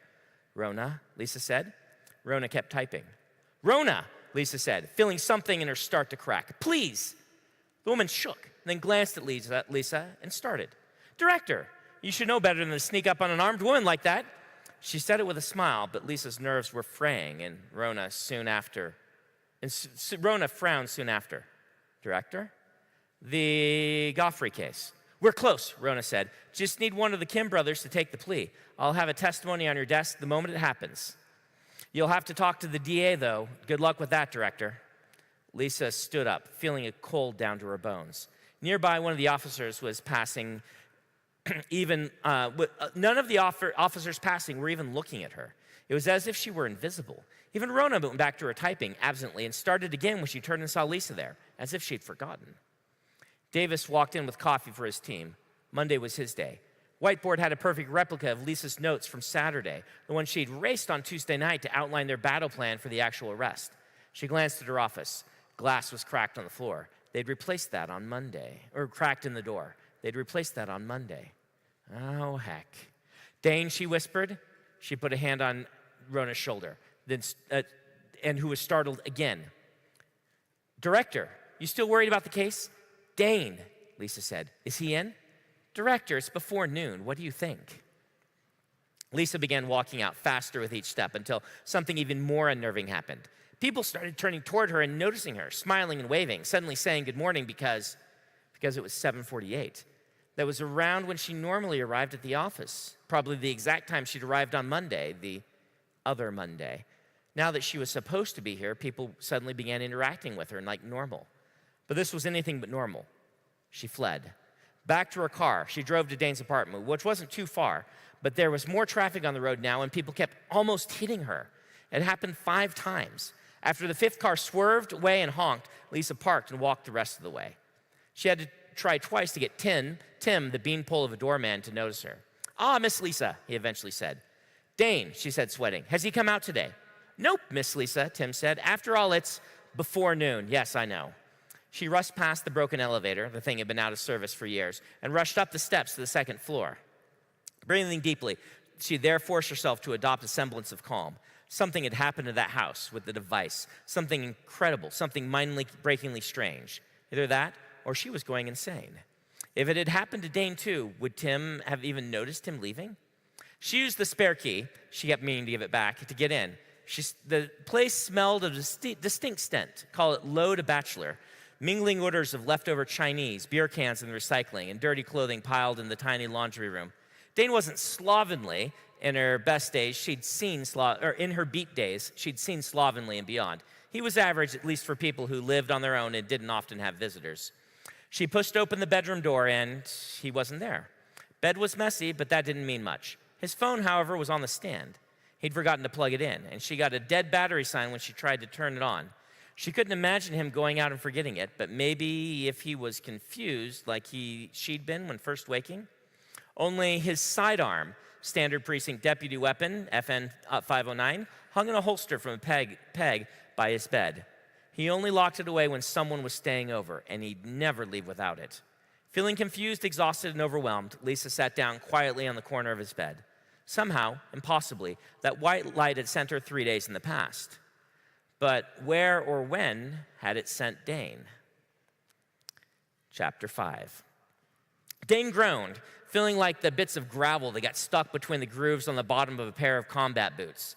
He blinked and found himself on the hard floor, covered in dust. He sat up, with it streaming off of him, puffing up, floating lazily in the afternoon light from a single dirty window. His window? This was his bedroom, only the bookshelves had fallen from the walls and their contents lay on the floor where they seemed to be decomposing. Books half crumbled, a vase broken from the fall, but pieces of it having become granularized, so the remnants seemed like they were rising from a miniature desert. He scrambled to his feet, pushing aside debris. That seemed to be the remnants of his bed, chunks of broken wood, sheets that tore like spider webs. He brushed off dust, feeling utterly dumbfounded, then spotted something in the debris at his feet. He fished out his gun, which was solid, and held the grip for support. It was so quiet. Lifetown Town was never quiet. Occasional shouting was a sign all was well, and sirens were your nightly serenade. He stumbled to the window, leaning against the sill, and the wood there cracked beneath his grip. The hell, he thought, raising his hands, looking at the impressions he'd made in the sill. Then he carefully used his sleeve to wipe the glass, which predictably fell out of the window at the pressure. Dane winced at the stark sound of it shattering below, like a gunshot in a quiet theater. He didn't dwell on that long, however, as, damn. Buildings were mostly still standing on the street, but the cars lay in rusted heaps. Some in the center of the road, others parked, all frozen as if they'd stopped working all at the same moment, then been left there for centuries to decay. Hollow windows, stumps instead of trees, fallen light poles leaving rust-red lines in the ground, and silence. So much silence. What, he whispered, did that bomb do? Whatever it was, he suddenly didn't feel safe on the 2nd story of a building. Fortunately, his apartment was basically a concrete box. And though his carpet was in tatters and dust, the stone seemed more solid. As he walked to his door, tried to open it, but just pulled the doorknob off, the mechanism inside crumbling. Even the doorknob, which was brass, flaked a little in his fingers, and he could scrape it with his fingernail. This wasn't normal decay. Brass lasted like forever, didn't it? They all still had Roman armor made from this stuff, didn't they? He put his hand to his head and pushed through the door, breaking it to splinters, and walked through his kitchen to the door to the hallway. That one was already off. That door was already off, blown inward, it seemed, judging by the remains. The lights weren't working, of course, so the hallway was dark, save for sunlight drilling through holes in the far wall, like a gunshot pattern, or shotgun pattern. He walked to the steps, floor strong underneath, good old concrete and rebar. At the stairwell, he edged down a few steps, but the darkness here was absolute. He slipped his phone out of his cargo pocket, only to find a black screen with a blinking dead battery sign. Right. He zipped it back in then, with a deep breath, carefully felt his way through the blackness, worried that at any moment he was going to step on a patch of stairs that had somehow crumbled away. Only one story, he told himself. Even if you fall, it won't be that far. Besides, this was his only choice. The fire escape seemed to have rusted away, and the elevator had never worked. Not that he trusted in this situation anyway. Pulse pounding, he traversed the darkness, each step feeling like he was walking into some infinite pool of nothing. The only sound was his frantically beating heartbeat. He had trouble using his pulse to find the calm of the firing range. For there, he could see his targets and execute on his training. Here, he just had to take step after step, hand flat against the concrete wall, tapping down with a toe. Each time, he felt he had to stretch a little too far before finally finding the next step. It was pure relief when he spotted a sliver of light, and he probably went the last few steps a little too quickly in his haste to reach it. He emerged into the lobby, which was dim but lit by sunlight from out front. Hell, he thought, that was way, way too unnerving. He was in some kind of strange, futuristic hellscape, and walking down a stairway was what frightened him. He hurried through this dust-strewn lobby and then froze. Footprints all over the front here. For that much dust to gather, felt like the lobby had been left desolate for centuries? Damn, could it have been centuries? Except the dust was too white, too coarse. It seemed the ceiling tiles had decomposed, dropping it, to be moved by the footsteps. So who knew how long it had actually been? Feeling uneasy to know that someone here had been here recently enough to leave footprints, he eased his sidearm out, inspecting the shadowed lumps of furniture and the fallen front desk. One of those lumps had opened glowing white eyes. Dane's heart tried to extract itself from his chest as he backed up, cursed softly, bringing his gun to bear on the shadow which stood up. It became an emaciated man in tattered remnants of clothing, tall with a comb-over. Tim? Dane whispered, naming the doorman. Hell, Tim, what happened to you? Why do you have glowing eyes? Tim focused on him, then whispered 6 chilling words. I can feel your warmth, Dane. Dane took another step backwards, but his heel hit the wall. The only thing behind him was the hollow stairwell. He kept his gun on Tim, who advanced. You're still warm, Tim. Oh, no, you're still warm, Tim rasped. Share your heat. I need it. Stand down, Tim. I need it. Stand down. Those glowing eyes fixed on him, and something stretched out of Tim to the side. A glowing figure, a screaming face and torso, transparent and white, as if it were trying to rip free. That was Mrs. Bandler, the woman from 3 doors down. Tim surged forward, and Dane fired 2 shots, center mass. They didn't do anything. Tim, 2 bloody bullet holes in his chest, hit a moment later, slapping aside Dane's gun with a strength those twigs of arm shouldn't have been able to produce. Dane was shoved back against the wall, scrambling to reposition his gun with one hand while trying to hold back Tim with the other. That spirit of Mrs. Bandler kept trying to pull free, face a howling mask of pain as Tim placed a hand on Dane's neck. The touch pulled something from Dane, sending a chill through his body, like the emotion of extreme alarm, same one he'd felt jolt through him when he'd heard his mother was in the hospital, magnified to the square power. He grunted, and Tim's eyes widened, growing deeper. Fortunately, that style of hold wasn't particularly effective. Despite the mounting innervation, Dane found his MMA training. Drop the gun, grab under the arm, shift your weight in. He executed a hip throw, tossing Tim into the remnants of the front desk. The man rolled through splinters, grunting. Dane stumbled, breathing deeply, then picked up his gun and focused on Tim again, but damn, 2 shots in the core hadn't done a thing. Tim screamed and scrambled to his feet. Dane dropped his gun again and grabbed him, trying to put him in a hold, which proved difficult. Not only did touching the man's skin provoke that same terrible chilling sensation, but Tim was strong, like stronger than any of Dane's instructors. Tim broke the grip and shoved Dane away, then sent him stumbling against the wall. But a kick to the chest at least sent Tim backward. He was strong, but he had the body weight of a scarecrow. I'm not going to last long in a fight against him regardless, Dane thought, noting how Tim scrambled back to his feet while Dane was already feeling worn out. Dane glanced to the side, then grunted, pushed off the wall, and met Tim in the middle of the room, delivering a punch to the face. That part had been mostly instinct, as Tim was open and a boxing part of Dane's brain was trained to exploit it. But it did work. 2 bullets hadn't done a thing, but a fist to the face seemed to daze Tim. So Dane followed it with 2 more, wishing he had gear, feeling cold at each touch. With a final move, Dane grabbed the doorman by the arm and turned and heaved, tossing him straight through the wooden wall that enclosed the elevator shaft. Tim howled and fell into the basement, where the sound cut off abruptly. Dane fell to his knees, puffing, feeling worse than any sparring match had ever left him. He felt exposed kneeling there, and there were steps up from below. So he heaved to his feet, retrieved his sidearm, and checked the elevator shaft. Tim's body lay twisted and broken below, visible by the cool white light coming off it, vaporizing slowly, the image of the screaming woman vanishing. Tim looked like he'd fallen straight on his head and didn't get up. All right, I'm going to stop us there and give you a little explanation.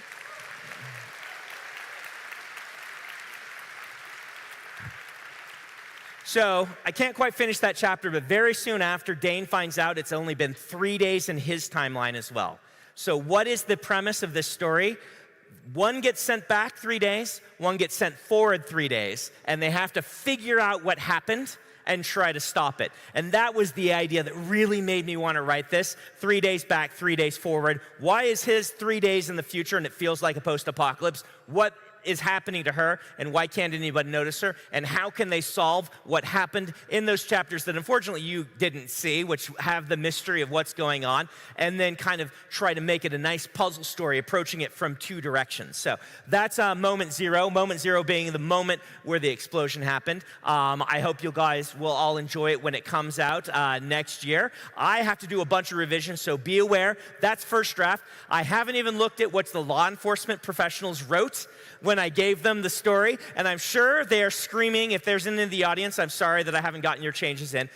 Beta readers just finished their read, and I get to launch into this as soon as I get back from this. So far, I've only read Peter and Karen's comments, which puts me a little bit into the process, but not very far. So anyway, I'm going to go get dressed for the World Hopper Ball tonight. Oh, wait, no, I'm going to do a signing. Sorry for those of you who have the signing. I'm going to a lightning signing, then I'll go get dressed for that. The rest of you, have a wonderful convention, and take care and enjoy the book. What's that? One more time?